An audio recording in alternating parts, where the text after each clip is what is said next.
Good evening students. आज हम आपके लिए लाए हैं सेट थ्योरी जो 11th और 12th दोनों ही क्लासेस से रिलेटेड है और दोनों ही क्लासेस में फर्स्ट चैप्टर इसी से रिलेटेड होगा आपका। तो क्योंकि दोनों ही क्लासेस में ज़रूरत पड़ती है तो उसी से रिलेटेड हम दोनों क्लासेस में एक साथ कंबाइंड बना के चल रहे हैं। और जो मैं आपको पहले ही बता दूं कि मैं केवल इस चैप्टर से कंसेप्ट क्लियर कराऊंगा, सारे जितने भी हैं। आपको अगर कोई कंसेप्ट ऐसा हो कि समझ में ना आए तो आप कमेंट्स में जाके लिख दीजिएगा, मैं उसमें देख लेंगे, ठीक है। और अगले जो वीडियो होगी उसमें उस कंसेप्ट को दोबारा क्लियर करेंगे आपके। और जो जब ये पूरा सेट थ्योरी खत्म हो जाएगी, यानी पूरा चैप्टर खत्म हो जाएगा, इसका सेट के सारे कंसेप्ट हो जाएंगे, तो जो क्वेश्चन होते हैं इससे रिलेटेड मेन जो इंपॉर्टेंट क्वेश्चन होते हैं वो आपको आगे बता देंगे हम, ठीक है। लास्ट वीडियो जो क्वेश्चन ही लेके आएंगे फिर। तो आपको अगर कोई भी चीज़ अभी तक जितनी वीडियो मैंने बनाई है, अगर किसी को कोई टॉपिक समझ में नहीं आया है तो उस वीडियो के कमेंट्स में जाके लिख दीजिए। मैं जब उस क्लास की उससे नेक्स्ट वीडियो बनाऊंगा तो उसमें वो टॉपिक आपका क्लियर कर दूंगा, ठीक है। तो बात करते हैं स्टार्टिंग में सेट थ्योरी की, ठीक है। तो देखिए सेट थ्योरी का जो स्टार्टिंग में सूत्रपात क्या है, सिद्धांत जो दिया वो दिया था 19वीं सदी में जर्मन गणितज्ञ थे एक जॉर्ज कैंटर, उन्होंने दिया था, ठीक है। तो इसके बारे में केवल देखिए समुच्चय से मतलब आप ऐसा समझ के चलिए कि जब बहुत सारी वस्तु एक सी हो गई तो उनको एक केवल गुण के आधार पर एक जगह एकत्रित करके उनको एक ही किसी छोटे से छोटे रूप में लिखने की कोशिश की गई। उसी के लिए हमने इस चीज़ का प्रयोग होता है अधिकांश पे। तो कंसेप्टों पे सेट यानी जो इसकी आप एक तरह से इसको समझिए कि परिभाषा वगैरह क्या होती है। तो ऐसी वस्तु या पदों का संघ है या कलेक्शन को हम सेट कहते हैं जिसमें क्या हो, एक विशेष गुण हो, यानी किसी न किसी एक गुण, जितने भी आप समझ सकते हैं, जितने आप उसके पद ले सकते हैं, जितने एलिमेंट उसमें हैं, उनमें सब में कोई ना कोई एक गुण ऐसा होना चाहिए, विशेष गुण होगा जो सब में कॉमन होगा, ठीक है। तो उस जो जितने भी सारी चीजें होंगी उन सबसे मिलकर जो भी संख्या होगा उसको क्या बोलते हैं, हम सेट बोलते हैं। समुच्चयों के सुपरिभाषित समूह या संग्रह को समुच्चय कहते हैं, यानी जो सुपरिभाषित से मतलब यहाँ वेल डिफाइंड से है, ठीक है। तो वस्तुओं के सुपरिभाषित संग्रह को हम क्या बोलते हैं, समुच्चय कहते हैं। इसकी दूसरी परिभाषा है। इस सुपरिभाषित का क्या मतलब है मैं आपको उसके बारे में बताता हूँ, चलिए। तो वेल डिफाइंड से मतलब यहाँ उस समुच्चय जिस गुण पर आधारित है, आधारित होने का मतलब जिस गुण को लेकर या जो समुच्चय आपने लिखा, तो उस समुच्चय में क्या होगा, कोई जो एलिमेंट है उस एलिमेंट में जो सभी एलिमेंट्स में जो कॉमन गुण होगा, यानी जो गुण है तो वो परिभाषित होना चाहिए। परिभाषित होने से कैसे मतलब है वो बताता हूँ। देखिए होता क्या है कि अब मान लिया आप एक क्लास है, अब उस क्लास में या स्कूल में बहुत सारे बच्चे, आपने केवल इस तरह से बोला कि स्कूल के अच्छे बच्चों का समुच्चय, ठीक है, अच्छे बच्चों का समुच्चय। अब आप ये समझ के चलिए आप किस तरह से अच्छे बच्चे को डिफाइन करेंगे, नहीं कर सकते। क्यों? क्योंकि अब किसी बच्चे में जैसे काफ़ी सारे बच्चे हैं तो हर एक बच्चे में किसी न किसी प्रकार का एक अलग गुण होता है और वो उसमें ज़्यादा आगे भी होता है। जैसे कोई बच्चा पढ़ने में ज़्यादा बेटर होगा या अच्छा होगा, कोई क्या होगा, खेलने में ज़्यादा अच्छा होगा। तो दोनों ही अपने टॉप रैंक वाले होंगे, चाहे वो खेलने में हो चाहे वो पढ़ने में हो। तो आप उसको कैसे डिफाइन करेंगे कि अच्छा है उन दोनों में? तो इस तरह से एक ऐसा गुण होना चाहिए समुच्चय के लिए जो वो वेल डिफाइंड यानी परिभाषित हो। लेकिन जो अच्छे होने का गुण है किसी कक्षा के बच्चे के लिए वो क्या होना चाहिए, सुपरिभाषित नहीं हो सकता। इसलिए मैं कह रहा हूँ कि जो गुण होना चाहिए वो ऐसा होना चाहिए जिससे जो क्लियर हो, यानी सभी में कॉमन हो। और जो एलिमेंट है, यानी जो एलिमेंट एक बार आ गया, यानी जो पद एक बार हम यूज कर चुके हैं वो दोबारा वापस यूज ना हो। दो या अधिक अवयव समान नहीं होने चाहिए। इसका मतलब ये है कि यानी जैसे आपने अगर कोई चीज समुच्चय में लिखना स्टार्ट कर रहे हैं तो उसको रिपीट करने की जरूरत ना पड़े आपको, एक ही बार वो गुण परिभाषित हो जाए, एक ही बार उसके अकॉर्डिंग। देखिए एलिमेंट ऑफ सेट उन वस्तुओं का या पदों को जिनसे मिलकर समुच्चय बनता है, समुच्चय का अवयव कहते हैं। यानी जिन जिन चीजों से मिलकर समुच्चय बना है, यानी आपने अगर देखिए चलिए इससे पहले थोड़ा सा मैं नीचे की एक बात, इसमें जो नीचे का पॉइंट लिखा हुआ इसको बताता हूँ, क्योंकि इसमें इस चीज का रोल रहेगा। ये नीचे थोड़ा मैंने नोट करके लिखा था अलग से। समुच्चय जो रिप्रेजेंट किया जाता है वो कैपिटल अक्षरों से किया जाता है, A B C इस तरीके से जेड तक के। लेकिन जो इसके छोटे छोटे पद होते हैं जिनसे मिलकर बना होता है वो होता है A small B small C। यानी जो स्मॉल अक्षर होते हैं वो एलिमेंट को रिप्रेजेंट करते हैं, जो बड़े अक्षर होते हैं वो सेट को रिप्रेजेंट करते हैं। तो देखिए लिखा कैसे जाता है, अगर मैं कहूँ A जो है वो जो इंग्लिश में वोवेल होते हैं उनका होता है, ठीक है। तो अब जो हिंदी में सॉल्व होते हैं तो A, ठीक है, A E I O और U, ये इनका सेट हो गया, ठीक है। तो सेट होने का मतलब कि देखिए अब लिखा कैसे जाता है कि जो करली ब्रैकेट होता है, यानी मतलब ब्रैकेट होता है जिसको हम बोलते हैं, तो इसके अंदर एलिमेंट्स को कोमा लगा के लिखा जाता है, ठीक है। ए क्या हुआ, सेट रिप्रेजेंट करेगा, इनका करेगा, इन एलिमेंट्स का करेगा, और एलिमेंट्स को किस में बंद किया जाता है, कर्ली ब्रैकेट में बंद किया जाता है। ठीक है, तो देखिए अब होता क्या है कि उन वस्तुओं या पदों को जिनसे मिलकर समुच्चय बना, तो एक इनसे मिलकर बनाए, ए ई आई ओ यू से मिलकर बनाए, तो ये जो ए ई आई ओ यू क्या कहलाएंगे, इस ए के एलिमेंट कहलाएंगे। ठीक है, ये चीज इतनी क्लियर हो गई। अब देखिए ये चीज मैंने यहाँ पहले बता दी आपको कि जो समुच्चयों को सूचित करने के लिए हम यूज करते हैं वो अंग्रेजी वर्णमाला के बड़े अक्षरों का करते हैं, और जो छोटे अक्षरों का, जो एलिमेंट को रिप्रेजेंट करने के लिए करते हैं वो क्या करते हैं, अंग्रेजी वर्णमाला के छोटे अक्षरों का प्रयोग करते हैं।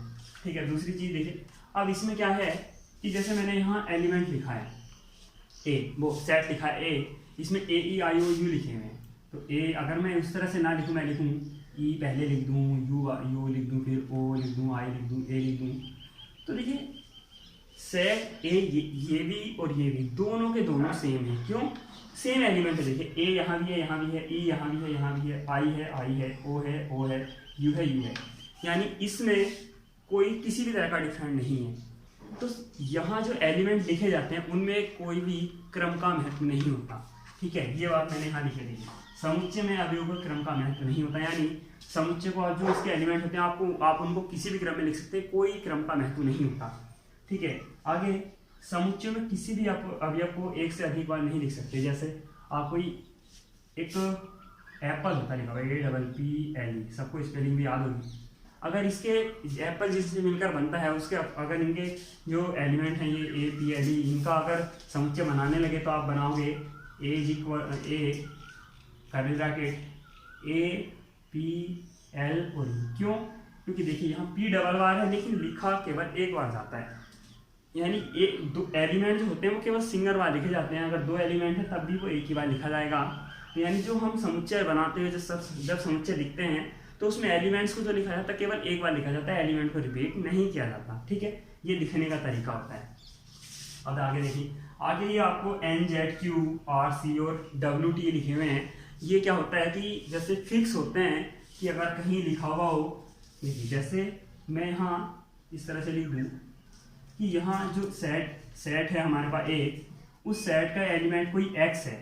ठीक है, सेट का एलिमेंट क्या है, कोई x है, तो x बिलोंग्स टू ए है, x बिलोंग्स टू ए, यानी जो x एलिमेंट है वो a सेट को बिलोंग करता है। इसका मतलब होता है कि a सेट में ये अवयव होगा। ठीक है, अगर मैं इस पे कट का निशान लगा दूं बिलोंग्स टू पे इस तरह से, तो इसका मतलब है ये a का एलिमेंट नहीं होगा।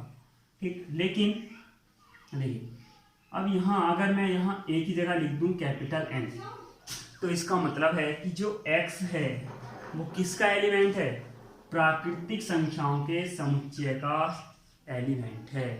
तो यानी इन जो मैंने नीचे नाम लिखे हैं कैपिटल अक्षर में, N है, W है, T है, ये खुद बिल्कुल क्लियरली होते हैं कि अगर ये कहीं लिखे हैं तो ये इसी सेंस में यूज होंगे समुच्चय में। अब मैं इसको बता देता हूँ। देखिए जो N होता है कैपिटल, ये प्राकृतिक संख्याओं का समुच्चय होता है। ठीक है, Z होता है पूर्णांकों का समुच्चय होता है, Q परिमेय संख्याओं का समुच्चय होता है, और अपरिमेय का होता है T। ठीक है, फिर होता है R रियल नंबर यानी वास्तविक संख्याओं का, C क्या होता है अधिकल्पित संख्याओं का समुच्चय होता है, और W होता है पूर्ण संख्याओं का।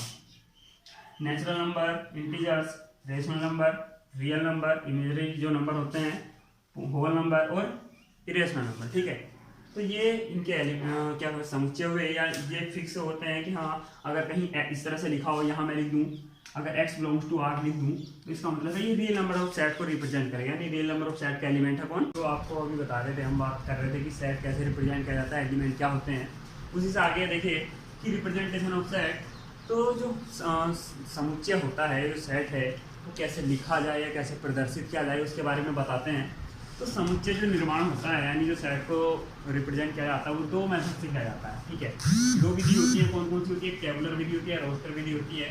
ठीक है, दूसरी होती है गुण विधि, समुच्चय विधि जिसको बोलते हैं, यानी प्रॉपर्टी या सेट बिल्डर मेथड। ठीक है, देखिए तो इसमें जो है देखिए अब ये दो चीज़ें अलग अलग हैं। अब होता क्या है कि टेबुलर विधि में क्या होता है, आपको जैसे मैंने कल एक एग्जाम्पल दिया भी था कि 0 से 9 तक के अंक अगर मुझे लिखने हो तो मैंने आपको लिख के दिखाया था, एक करली कोष्टक था 0,1,2 डॉट इस तरह से 9 तक लिख के दिखाया था।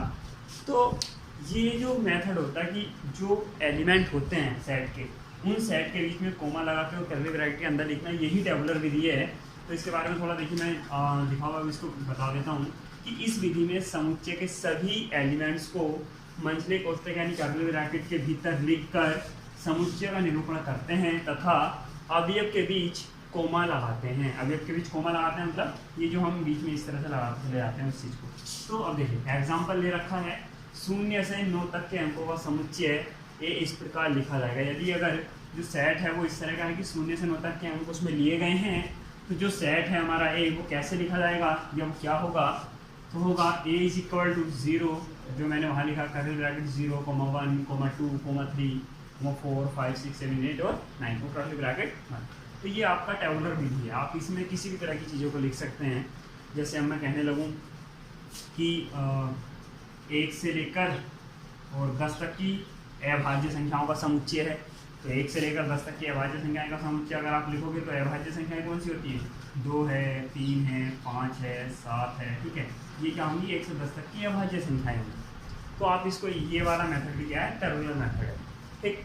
अब देखिए दूसरा मेथड है कि गुण विधि अथवा समुच्चय निर्माण विधि यानी प्रॉपर्टी अथवा साइड फिल्टर मेथड। तो प्रॉपर्टी अगर मेथड की बात करते हैं तो इसमें क्या होता है कि हमें एक जो एलिमेंट है, एलिमेंट के गुण को लिखना होता है थ्योरेटिकल बेस पे। तो उसी को देखिए आप बताते हैं कैसे कि इस विधि में यदि कोई समुच्चय ऐसा हो कि कोई विशेष गुणधर्म हो, यानी वैसे तो देखिए गुण के आधार पर ही समुच्चय बनता है, लेकिन कोई समुच्चय ऐसा हमने बनाया कि उसमें एक विशेष गुणधर्म है सभी एलिमेंट्स में आपस में, तो मंझले कोष्ठक यानी कर्ली ब्रैकेट में उस गुणधर्म का वर्णन करके समुच्चय को प्रकट करते हैं, ठीक है।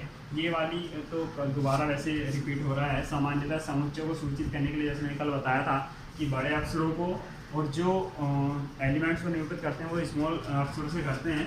तो देखिए एग्जांपल इस मेथड के लिए क्या है कि यदि x क्या है, सेट A का एलिमेंट हो और जो x बिलोंग कर रहा हो वो A को कर रहा हो, और किस तरह से कर रहा हो, यानी जो इसका मतलब है x जो है A का क्या होगा, अवयव होगा। तो एग्जांपल अब ले लेते हैं, यदि सेट के सभी अवयव एक सम संख्याएं हों तो x एक स्वेच्छ अवयव हो, यानी x को क्या हो, हमने एक अपनी तरफ से वेरिएबल मान रखा है, बाकी है इसकी जगह आप चाहे a मान सकते हैं, b मान सकते हैं, c मान सकते हैं, कुछ स्वेच्छ मतलब अपनी इच्छा अनुसार माना गया है, ठीक है। इस बात को आप ध्यान रखिएगा। तो x हमने माना क्या है, प्रॉपर्टी क्या है, या जो प्रॉपर्टी है वो सेट्स के जो गुणधर्म है, विशेष गुणधर्म क्या है एलिमेंट्स में कि सम संख्याएं हैं सारी की सारी। तो सम संख्याएं क्या होती है, देखिए लिखा कैसे जाएगा, a कर्ली कोष्ठक और ये x तो लिखा हुआ है, ये तो हमेशा लिखा ही जाएगा, यानी जो x है वो एलिमेंट है, और क्या उसमें जो गुणधर्म होगा वो इस ये जो लाइन खींची इसको हम रेखा भी बोलते हैं, वरना इसके आगे देखिए मैंने डॉट लगा के लिख रखा है, क्या लगा के लिखा है, डॉट लगा के लिख रखा है, इसको सच दैट बोलते हैं या कोलन बोलते हैं, ठीक है। x सच दैट x या कोलन x सम संख्याएं हैं, यानी इस ये पहला वाला x को बिलोंग करेगा एलिमेंट को कि x एक एलिमेंट है, दूसरा x कहता है कि इस x का जो प्रॉपर्टी है, इस x की जो प्रॉपर्टी है वो क्या है, यानी सम संख्या होना है, ठीक है। इसको अगर हम दूसरे मेथड से लिखें, यानी इस तरह से ना लिखना चाहे रेखा खींच के, तो इस तरह से लिख सकते हैं कि a जो होगा वो क्या होगा, ए सेट में कर्ली कोष्ठक x जो होगा क्या है, एलिमेंट, x क्या है, एलिमेंट है सेट का, और इस सच दैट इसको बोलते हैं कोलन, ये जो ये लगा हुआ है इसको बोलते हैं कोलन, ठीक है, x कोलन x या x सच दैट x। तो x कोलन x सम संख्या, यानी जो x है वो क्या है, एक सम संख्या है। देखिए दूसरा एक s दे रखा है सेट, और ये है कि x such that p of x, यानी जो हमारे पास x है वो p ऑफ x के रूप में डिफाइंड है, और एक ऐसा सेट है जिसके एलिमेंट x हैं कि उन सभी में p ऑफ x गुणधर्म है, जहाँ केवल जो ये एक तरह का आप यहाँ है समझ के चलिए कि जो x है वो तो एलिमेंट हुआ, और ये जो p ऑफ x है यहाँ एक इसका गुणधर्म को रिप्रेजेंट कर रहा है। बस आप इतना समझिए कि लिखने का मेथड केवल ये है कि स्टार्टिंग में जब हम लिखते हैं तो जैसे सेट लिखा है यहाँ, तो सेट हमने लिख दिया है। अब ये जो पहला आप x लिख रहे हैं यहाँ, ये जो भी स्विच अक्षर लिख रहे हैं, अब हम लिख रहे हैं एलिमेंट लिख रहे हैं, तो इसको हम बोलते हैं कि ये एलिमेंट होता है सेट का। दूसरा जो हमने अब डॉट लगाया है डबल डॉट, इसको बोलते हैं कोलन या सच दैट बोलते हैं, और दोबारा इसी एलिमेंट को लिखा जाता है। क्यों? क्योंकि अब इस एलिमेंट की यहाँ प्रॉपर्टी लिखनी होती है कि x की प्रॉपर्टी क्या है, ठीक है, यानी इसमें गुणधर्म क्या है वो लिखा जाता है, और उसके बाद ब्रैकेट को यानी कर्ली कोष्ठक को बंद कर दिया जाता है, ठीक है। अब देखिए बात करते हैं, देखिए दोनों मेथड में एक साथ अलग मैं आपको अंतर दिखा देता हूँ, मैंने इसलिए यहाँ जो टेबुलर विधि में मैंने सेट लिख रखे हैं उन्हीं को यहाँ लिखा हुआ है। ठीक है, देखिए ए बराबर लिखा हुआ है 1 3 5 7 इस तरह से डॉट डॉट और आगे तक ये बढ़ा हुआ है। ठीक, तो इसको लिखेंगे क्या, देखिए ये कैसी संख्या है आपको देखनी है। यहाँ मैंने लिखा था, यहाँ चलिए ये विषम संख्या है 1 3 5। ठीक है, तो अब ए क्या हुआ, x हुआ एलिमेंट कोलन x। अब यहाँ इस x के साथ इसकी प्रॉपर्टी लिखनी है। तो मैंने क्या बोला, कैसी संख्याएं हैं, विषम संख्याएं हैं, यानी ओड नंबर है तो x ओड नंबर है, यानी x विषम संख्या है। ठीक है, ये इसकी प्रॉपर्टी होगी। फिर सेकंड की बात कर लेते हैं, a बराबर 5,7। ठीक है, a बराबर 5,7। अब देखिए ये क्या है कि x को हमने यहाँ 5 और 7 दोनों की दोनों अभाज्य संख्याएं, मैंने जैसे यहाँ लिखा भी था। अब इसकी देखिए होता क्या, अब यहाँ फिक्स है यार, क्योंकि अभाज्य संख्याएं तो काफ़ी सारी हैं, लेकिन यहाँ तो 2 ही लिख रखी हैं। तो अब देखिए इसमें एक लिमिटेशन हम लगा सकते हैं। वो कैसे, अब देखिए मैं लगाता हूँ x कोलन x, ये तो मैंने आपको बता दिया अभाज्य संख्या, ये तो इसकी प्रॉपर्टी होगी। लेकिन कहाँ कैसे है या कितनी है, तो 3 से बड़ी है और 11 से छोटा है, यानी जो x है वो संख्या, जो x की जो एलिमेंट रहेंगे, यानी जो एलिमेंट बनेंगे सेट के लिए वो x ही तो होगा। तो x की जो वैल्यू हो सकती है वो क्या क्या हो सकती हैं, तो x की वैल्यू किन किन के बीच में बिलोंग कर रही है, 5 और 7 लिखा हुआ है। तो इससे पहली अभाज्य संख्या कौन सी होती है, 3 होती है, और इससे बड़ी संख्या कौन सी होती है, अभाज्य 11। तो इसका मतलब 3 से बड़ी संख्याएं होनी चाहिए और 11 से छोटी होनी चाहिए। तो यानी जो x होगा वो 3 से क्या होगा, बड़ा होगा, और 11 से क्या होगा, छोटा। या आप ऐसा भी लिख सकते हैं, या तो ये 5 के बराबर ही हो, ठीक है, और या क्या कहते हैं 11 के वो 7 के इक्वल होना चाहिए। तो इन दोनों में से कोई सी भी आप किसी भी तरह के साथ लिख सकते हैं, दोनों ही सही है। मैंने इसलिए दोनों मेथड लिख के आपको दिखाते हैं। नेक्स्ट बात करते हैं 2,3। ठीक है, देखिए 2,3। अब यहाँ यहाँ 3 नहीं है, 2 ही है केवल। तो ए क्या है, केवल 2 लिखा हुआ है। आपको यहाँ एक क्वेश्चन और मैं बता दूँ, आपके कंपटीशन में भी काम आएगा, कि केवल 2 एक ऐसी संख्या है, 2 एक सम ऐसी संख्या है, ठीक है, जो क्या होता है कि सम भी है और अभाज्य भी। इससे अलग, यानी 2 से अलग कोई भी संख्या ऐसी नहीं है जो सम हो और अभाज्य हो। ये कंपटीशन लेवल का कोई क्वेश्चन है, आपको ध्यान रखेंगे इसका आगे, तो आपको फायदा भी होगा। तो ए बराबर क्या है, देखिए x कोलन x, केवल 2। मैंने क्या बोला आपको, इसकी प्रॉपर्टी मैंने बता चुका हूँ कि सम संख्या लेकिन अभाज्य भी है, तो x कोलन x। अब प्रॉपर्टी क्या है कि सम अभाज्य संख्या, क्योंकि सम कोई संख्या सम हो और इससे अलग कोई अभाज्य संख्या हो नहीं सकती है। ठीक है, तो ये वाली ये चीज़ हो गई। अब देखिए आगे अगर मैं यहाँ लिखना चाहूँ तो मैं और भी बहुत सारी चीज़ें लिख सकता हूँ। जैसे मैं यहाँ सेट बना दूँ a, इसमें बना दूँ a, 4,9, इस तरह से लिखूँ 16 डॉट आगे। तो यहाँ जो अगर बिलोंग्स करेंगे, हम अगर लिखना चाहेंगे तो क्या लिख सकते हैं, देखिए a x कोलन x। देखिए अब यहाँ क्या है, वर्ग है ये संख्याओं के लिए, यानी जो हमारे पास प्राकृतिक संख्याएं हैं उसका क्या है ये, तो प्राकृतिक संख्याओं का वर्ग। ठीक है, अब इसके लिए आप अगर लिमिट देना चाहें तो आप इस तरह से जान सकते हैं, x = n², वेयर n = 1, 2, 3 ... इस तरह से लिख सकते हैं। या इस तरह से भी ना लिखना चाहें आप संख्याओं को, ऐसे लिख सकते हैं n belongs to capital N, क्योंकि मैंने कल क्या बताया था आपको कि जो कैपिटल N होता है वो क्या होता है, प्राकृतिक संख्याओं का समुच्चय होता है। बहुत सारे मेथड से आप इसको लिख सकते हैं। आप इस तरह से भी रिप्रेजेंट करके दिखा सकते हैं कि n जो एलिमेंट है या जो बिलोंग्स करेगा वो करेगा प्राकृतिक संख्याओं को, तो सारी प्राकृतिक संख्याएं आ जाएंगी। ठीक है, और x को, इसका क्या मतलब है कि प्रॉपर्टी क्या है, n², यानी वर्ग होने की है, यानी वर्ग वाली संख्याएं यहाँ आ रही हैं साइड। ठीक है, तो thank you for watching friends, और लाइक और सब्सक्राइब करना ना भूलिएगा, और अपने साथ के बच्चों को शेयर भी करें जो इस चीज़ का लाभ उठा सकें साइड हमारे चैनल का, क्योंकि आगे हम आपको वीडियो लाते रहेंगे और इस तरह से छोटे छोटे जो मेन क्वेश्चन होते हैं आगे कंपटीशन के लिए उनको भी यही नोट आउट कराते रहेंगे आपको। तो थैंक यू फॉर वॉचिंग।